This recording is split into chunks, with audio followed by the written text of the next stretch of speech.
Comme chaque début d'année, tout le monde souhaite changer et le domaine qui revient le plus est la confiance en soi. Tout le monde souhaite savoir comment avoir confiance en soi. La tradition, on va commencer par la définition. La confiance en soi est la belle assurance que l'on peut avoir en ses ressources propres et en sa destinée. Avoir confiance en soi, en ses forces, en son jugement, avoir confiance dans sa destinée. Alors, voici comment avoir confiance en soi pour le restant de sa vie. Alors, pour savoir comment avoir confiance en soi, il faut déjà se demander pourquoi vous souhaitez avoir confiance en vous. Je pense que pour avoir le comment d'une chose, il faut chercher le pourquoi. L'un ne va pas sans l'autre. Est-ce que vous souhaitez avoir confiance en vous parce que vous avez perdu un job, à cause des paroles d'un proche, une relation qui s'est terminée, qu'elle soit amoureuse, amicale autre?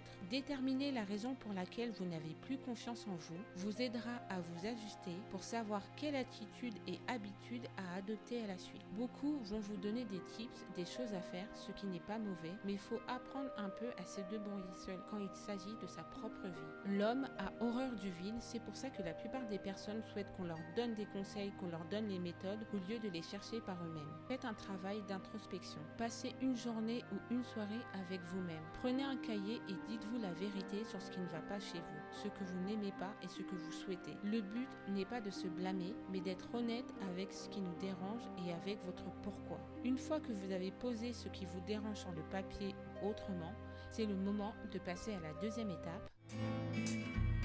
Mon conseil est de mettre en place des habitudes atteignables en une journée. Par exemple, si vous souhaitez avoir confiance en vous car vous manquez d'éloquence, vous n'arrivez pas à parler en public et vous êtes mal à l'aise quand vous parlez aux autres, au lieu de se dire je dois parler à 3 personnes par jour au moins 10 minutes, normalement, si vous avez fait votre introspection du pourquoi, vous allez sûrement trouver une solution qui est plus adaptée pour vous. Disons que votre pourquoi est parce que votre famille vous a toujours dit que vous n'étiez pas intéressante quand vous parliez.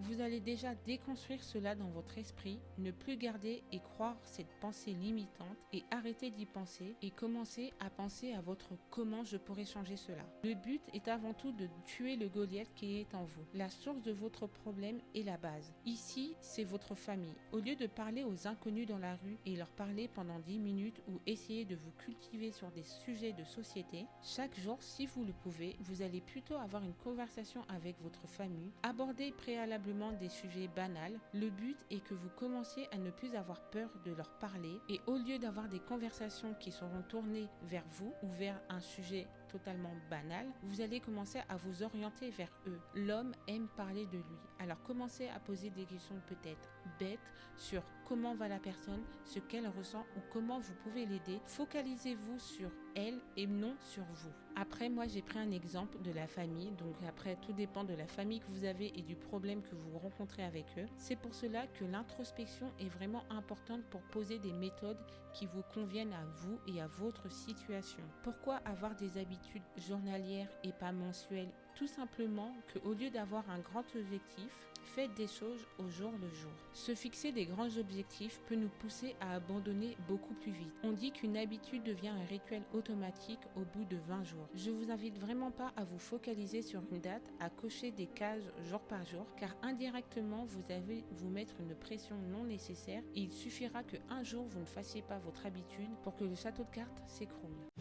Je vous dirais aussi de continuer à faire ce que vous avez déjà acquis, la plus petite chose. Si je reprends l'exemple précédent, si vous arrivez déjà à rester dans une pièce quand les autres parlent, là on parlait des membres de sa famille, continuez à faire cela. Ne vous dites pas, si je ne leur parle pas, alors je ne reste pas. Profitez de l'ambiance qui se dégage, souriez, riez aux blagues et petit à petit, peut-être que là vous arriverez à commencer à interagir avec eux, mais gardez les habitudes que vous constatez qui sont déjà bonnes chez vous, ne soyez pas radical à vouloir tout changer d'un coup. Si chaque jour vous n'atteignez pas votre objectif, gardez en tête que vous avez déjà envie de changer. Le processus ne se fait pas du jour au lendemain pour le coup, mais dans certaines vidéos, on a l'impression de devoir changer tout en nous avec de nouveaux objectifs permanents. Garder ce que vous savez faire est un besoin et va vous aider à rester un peu dans votre zone de confort, ce qui va vous rassurer. Faites entrer de nouvelles habitudes petit à petit. Dites-vous que vous êtes une maison, vous avez déjà quelques bases et ensuite vous pourrez amener vos murs avec de nouvelles habitudes. Allez à votre rythme et gardez en tête que votre base est votre réconfort. Cela peut paraître contradictoire de vous dire de prendre des habitudes pour la suite de ne pas les suivre. Mais c'est vrai, ne vous forcez pas. On dit que le taureau est l'animal le plus têtu. S'il a décidé de ne rien faire, il ne bougera pas d'un pouce. Il aime se prélasser, jouir des bonnes choses. Par contre, une fois le taureau lancé, il est difficile de l'arrêter. Vous êtes le taureau. Parfois, vous n'aurez pas envie de faire certaines choses. Vous obliger à le faire va sûrement à la suite créer en vous de la culpabilité. Si ce sentiment aide parfois à se motiver, il ne marche pas pour tout le monde. Alors trouvez votre bonne motivation et votre bonne culpabilité. Pour arriver à leur but, certaines personnes aiment s'esclavager, d'autres aiment s'obliger eux-mêmes à faire une certaine chose même quand elles ne le veulent pas. Pour d'autres, ils auront besoin d'être accompagnés, par exemple avoir un coach pour le sport, ou d'autres encore arriveront simplement quand ils l'auront décidé. J'en reviens au début, c'est pour cela que savoir son pourquoi est déterminant pour savoir comment changer ou nous adapter à nos habitudes. La confiance en soi marche avec la motivation. Si vous ne ressentez pas l'envie de faire une chose, demandez-vous pourquoi. Une introspection n'a pas pour but de nous faire culpabiliser. Le manque d'envie pour une chose peut nous orienter sur le fait que celle-ci ne soit pas adaptée pour nos besoins. C'est pour cela que le point suivant est aussi à prendre en compte pour la confiance en soi. Je ne vais pas vous dire de vous regarder dans un miroir et dire des choses positives, écouter de la méditation guidée ou des ondes, ou faire du journaling, ou encore vous créer un personnage fictif dans votre tête. Si cela marche pour vous et porte des fruits, faites-le. Ce n'est pas mauvais si cela vous aide à atteindre vos objectifs. Mais faites ce qui vous plaît avant tout. Si vous aimez faire des choses que personne n'aime, l'essentiel est que cela vous fasse du bien. Voilà véritablement comment marche la confiance en soi. C'est comme la motivation.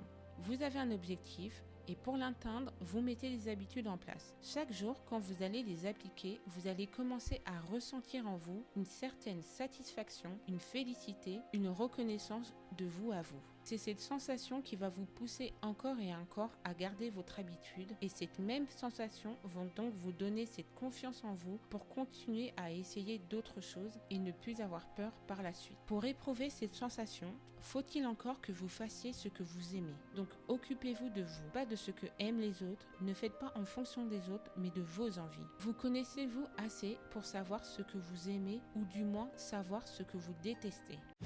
Faut aussi prendre en compte que vous n'aurez pas confiance en vous tous les jours de l'année. Pour moi, la confiance, c'est comme la foi pour les croyants, et les non-croyants, vous pouvez comparer cela à un muscle. Tout ça pour dire que cela se travaille.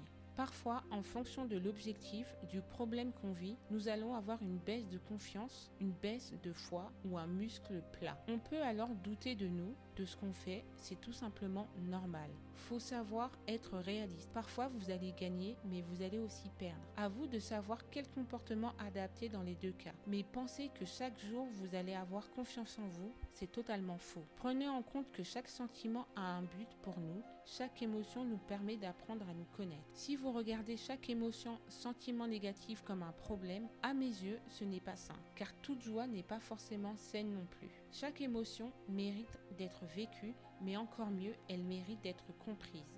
Dites-vous que vous êtes un ordinateur, les émotions, sentiments vous donnent des datas, des informations sur votre fonctionnement. Chaque défaite vous aide à vous analyser et chaque victoire vous aide à avoir confiance en vous et à persévérer. Chaque victoire journalière, jour après jour, victoire après victoire, va faire grandir votre confiance en vous. Comme dit plus tôt, vous aurez sûrement un manque de confiance à des moments, mais votre confiance est un muscle. Même si vous abandonnez votre habitude, même si vous perdez votre confiance à un moment donné, quand vous allez les reprendre, vous allez avoir en vous des rappels, des sensations, et vous saurez comment faire à nouveau pour avoir confiance en vous. N'oubliez pas, votre muscle a une mémoire, donc forcément votre confiance, même si elle est perdue pendant un moment, vous allez savoir comment la retrouver. Et oui, le partage. Oui, c'est très important de partager, échanger avec les autres, connaître comment les autres fonctionnent, mais surtout partager ce que vous aimez. C'est donc le moment de partager votre satisfaction avec un j'aime, commenter la vidéo et le faire découvrir à d'autres. Et si cette vidéo t'a vraiment plu, je te laisse 2 autres vidéos pour que tu puisses nous découvrir. Et en attendant, je vous dis soyez réconciliés, connectés et talentueux.